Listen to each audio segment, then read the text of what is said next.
नमस्कार दोस्तों, फिर से एक बार आप लोगों का इस पॉलिटिकल मंत्रा कमेंट पे मैं डॉक्टर अंजनी कुमार सिन्हा स्वागत करता हूं। और आज हम लोग बात करेंगे मोहम्मद इकबाल की। किसके बारे में बात करेंगे?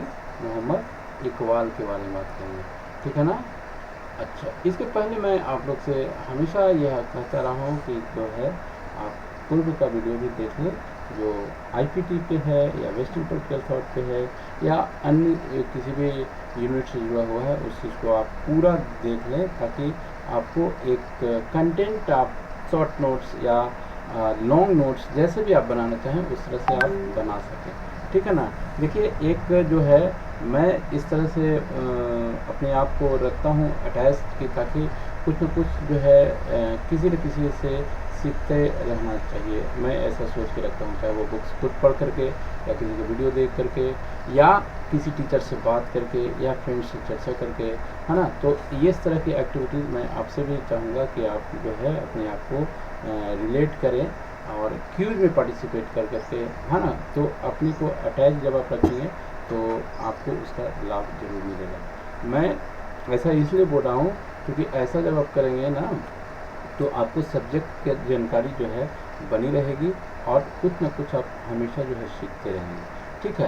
ये बहुत बड़ी चीज़ होती है अपने को अटैच रख पाना। किसी के बहाने ही सही, आप अगर स्वयं नहीं कर पाते हैं तो कुछ किसी से ऐसे कोरिलेट हो जाइए कि अगला के द्वारा जो किए जा रहे कार्य हैं उसकी सहायता से आपकी तैयारी होती रहे, ठीक है। तो अगर आप इस तरह से जुड़ना चाहते हैं तो चैनल को जो है सब्सक्राइब कर लीजिएगा। और पॉलिटिकल साइंस के लिए जो है मैं हमेशा वीडियो बनाते रहता हूँ। साथ में मैं क्योंकि सोशल साइंस भी पढ़ाता हूँ तो सोशल साइंस के भी वीडियो मैं 10 तक का अपलोड इसमें किया हूँ और आगे भी आते रहेंगे वीडियो, ठीक है। तो चलिए शुरुआत करते हैं, मोहम्मद इकबाल को पढ़ने का प्रयास करते हैं, ठीक है। यह यूजीसी नेट का जो है सिलेबस जो है उसमें शामिल है, ठीक है। यूजीसी नेट का जो सिलेबस है उसमें यह शामिल है। अच्छा, इनका जन्म जो हुआ था वह सियालकोट में हुआ था। सियालकोट जो था उस समय तो इंडिया में था, लेकिन अब जो है वह इंडिया में नहीं है, ठीक है ना। अब जो है कहाँ है? वह पाकिस्तान में है, ठीक है। आगे थोड़ा सा चलते हैं। हालांकि इनसे अनिवार्य रूप से प्रश्न हमेशा नहीं देखने को मिलता है, लेकिन फिर भी मैं चाहूँगा कि आप इसको देख करके इनके बारे में लिटिल बिट भी कम से कम जानकारी रखें ताकि इनसे संबंधित जो प्रश्न है वो आप उसमें एकदम ब्लैंक ना हो जाए, ठीक है ना। चलिए, तो ये फ़िलॉसफ़ी की पढ़ाई जो है यूनिवर्सिटी ऑफ कैम्ब्रिज से करते हैं और लंदन से बैरिस्टर की पढ़ाई करते हैं। पीएचडी जो इनका होता है वह यूनिवर्सिटी ऑफ म्यूनिच से इनका ये पीएचडी होता है, ठीक है। उसके बाद जब ये आप ये जान लीजिए कि इनको लिखने का जो है ना वो बहुत शौक़ रहा है और वह लिखा करते थे। किस चीज़ को लिखा करते थे? तो वो पोएम वगैरह जो है ना वो लिखते थे और इनके पोएम में इस तरह की खासियत होती थी कि जो लोग पोएम सुनते थे ना वो एकदम मैं उसके समझिए कि उनका हो जाया करते थे। मतलब जो पोएट होता था ना उनके कही गई बातों को जो है वह मंथन करने लगता था, सोचने लगता था, उसी में जो है क्या हो जाता था, खो जाता था, ठीक है। इस तरह के वो पोएम लिखा करते थे, ठीक है ना। तो इनसे इनका क्या हुआ कि धीरे धीरे इन पर जो है वह पहले तो ये सामान्य जैसे एक व्यक्ति जैसे होते हैं उसी तरह से थे, लेकिन इनके पोएम की राइटिंग ने इनको जो है काफ़ी आगे बढ़ाया, ठीक है। आगे आप जान लीजिए कि जब वह फॉरेन नहीं गए थे, ठीक है ना, तो वह इंडियन नेशनलिज्म में विश्वास करते हैं। देखिए, बीइंग इस्लामिक स्कॉलर वो इंडियन नेशनलिज्म की बात कर रहे हैं, लेकिन जब वो यूरोप जाते हैं ना तो यूरोप जाने के बाद उनके सोच में, उनकी व्यवहार में, उनके कार्य में जो है परिवर्तन देखने को मिलता है और फिर वह जो है एक इस्लामिक आप कह लीजिए कि स्कॉलर के रूप में जाने जाते हैं। इस्लामिक चीज़ों को आगे बढ़ाते हुए जो है वह देखे जाते हैं, ठीक है। खैर वो कोई ये नहीं है, लेकिन सिर्फ यहाँ पर बताना ज़रूरी है कि हाँ यह किस बैकग्राउंड से आते हैं। स्टार्टिंग में अगर प्रश्न इस तरह का आ जाए कि क्या वो कभी इंडियन नेशनलिज्म की बात करते हैं तो हाँ करते हैं, बाद में भी वो इंडियन नेशनलिज्म के साथ ही जुड़े रहते हैं तो नहीं, बाद में जो है वो क्या बदल जाते हैं, इस्लामिक स्कॉलर के रूप में जो है वह बदलते हैं, ठीक है ना। अब अलीगढ़ में 1910 में क्या हुआ था, एक जो है वह भाषण देते हैं। क्या देते हैं भाषण? Islam as a social and political ideal, ये उनका टॉपिक था, उस पर वह लेक्चर देते हैं, ठीक है ना, वो अपना स्पीच देते हैं, ठीक है। ये याद रखिएगा, अभी तो परीक्षा में नहीं आया है, कभी हो सकता है आ जाए, ठीक है ना। उसके अलावा जो है वह एक कॉन्सेप्ट यहाँ पर करते हैं, न्यू पैन इस्लामिक। अब पैन इस्लामिक क्या होता है, या पैन जब सब आपको किसी शब्द में अगर लगता हुआ मिले ना, तो इसका मतलब सीधा सीधे समझिएगा कि उसका ब्रॉडर रूप, ठीक है ना, उसका ब्रॉडर रूप जो है वह होता हुआ दिखेगा, यानी कि सब जगह उसका जो है विस्तार हो रहा है, ठीक है ना। पैन इस्लामिक कहने का मतलब हो गया कि इस्लाम को जो है हर जगह बढ़ाना, ये उसको विस्तार करना, इस तरह की चीज़ जो है वह करते हैं। न्यू पैन इस्लामिक यानी कि उसमें जो पहले से चीज़ें थी उसमें कुछ ऐड करने का कार्य वह करते हैं, ठीक है। इंडियन इस्लाम जो है वो कहते हैं कि जो इस्लाम की हिस्ट्री रही है ना, वो काफ़ी जो है वह ग्लोरी भरी रही है, काफ़ी वह समृद्ध रही है।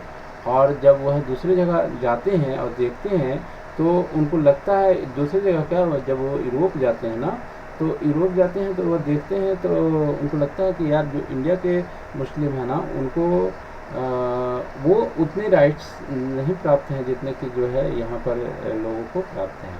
और यहाँ वहीं पर जो है उनका सोच जो है ना थोड़ा सा चेंज होता है। हालांकि जाने से पहले जो है हिंदू नेशनलिज्म, इंडियन नेशनलिज्म की बात करते हैं, लेकिन जब वहाँ से लौटते हैं या वहाँ पर भी रहने के क्रम में उनका जो है व्यवहार और सोच में जो है परिवर्तन होता है।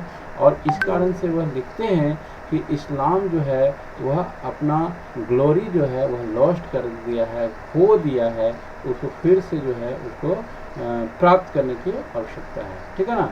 इसके अलावा जो है एक इनका यहाँ पर 3 जो है वह पोएम वह लिख रखे हैं। वो पहला, ये प्रीवियस क्वेश्चन भी है, आप ध्यान रखिएगा, ठीक है ना।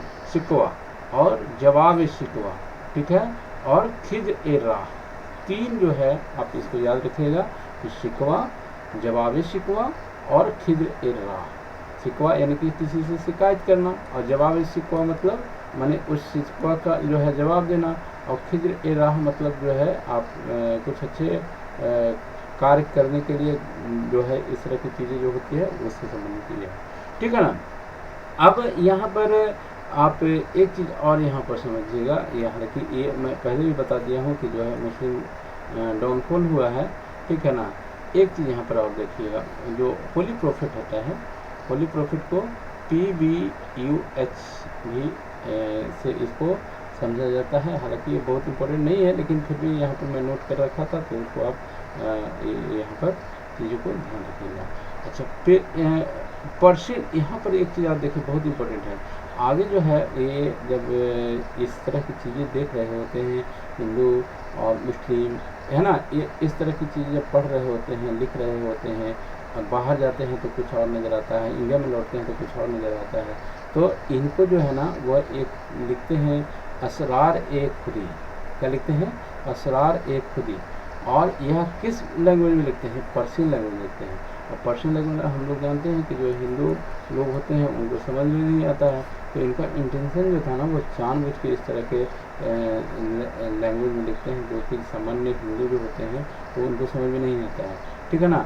और यहाँ पर उसका मतलब क्या होता है? द असरार ए खुदी कहने का मतलब the secret of the self, the secrets of the self, ठीक है। और यह जानबूझ के लिखा गया था, ठीक है ना। अच्छा ठीक है जी, जानबूझ के लिखा गया, कोई बात नहीं है। अच्छा, उसके बाद जो है और देखते हैं हम लोग और क्या इनके बारे में जो है चीज़ें, इसकी चर्चा मैं पहले कर दिया हूँ कि बाद में जो है वह फिर क्या हो जाते हैं, मुस्लिम सिंगर के रूप में भी बन जाते हैं, ठीक है।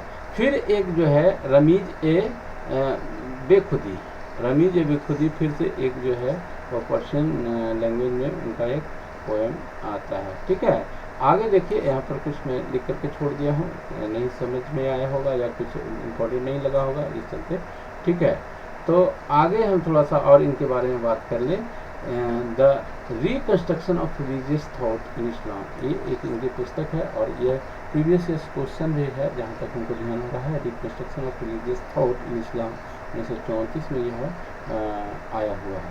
2 टर्म जो है आप इसको याद रखिएगा, इनसे अगर आ जाए, एक जो है इज्तिहाद और इजमा, है ना, इज्तिहाद और इजमा, ये 2 शब्द याद रखिएगा। मैं यहाँ पर फिर से लिख दे रहा हूँ, इज्तिहाद,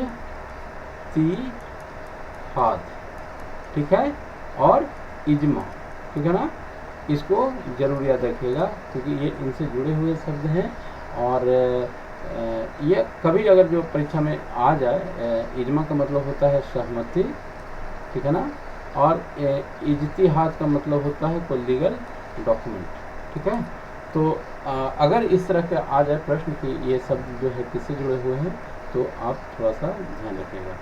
अब जो है थोड़ा सा हम इनके लास्ट स्टेज में पहुंच गए हैं और इनसे जुड़े हुए जितना मैक्सिमम चीज़ हो सकता है मैं कोशिश करता हूं अपनी ओर से, लेकिन मैं ये कभी नहीं कहूँगा कि इतने ही पर आप डिपेंड रहें। इसके बाद भी आप पढ़ें, अपनी ओर से उसमें चीज़ों को ऐड करने का प्रयास करें, ठीक है ना। लेकिन जो मैं बता रहा हूँ, जो मैं आपको दे रहा हूँ, उसको भी आप उसमें पुटअप करें, तब जो है वह आपका मटेरियल जो है वह काफ़ी स्ट्रॉन्ग हो जाएगा, ठीक है ना। अप्रैल 1938 में इनका जो है देहांत हो जाता है और 9 नवंबर को याद रखिएगा, 9 नवंबर इनका बर्थडे है। 9 नवंबर इनके बर्थडे को पाकिस्तान डे के रूप में मनाया जाता है, ठीक है ना। यह भी एक जो है बहुत इम्पोर्टेंट फैक्ट्स है ना, इम्पोर्टेंट फैक्ट्स है जो कभी शायद परीक्षा में आ जाए कि which thinkers date of birth, which thinkers birth is celebrated as Pakistan day, ठीक है ना। तो 9 नवंबर जो है इनका बर्थडे है और उनको पाकिस्तान डे के रूप में मनाया जाता है, ये भी चीज़ें आप ध्यान रखिएगा। चलिए, तो इन्हीं सब बातों के साथ इस वीडियो को मैं यहीं पर स्टॉप करता हूं और उम्मीद करता हूं कि आपको इससे लाभ हो रहा होगा।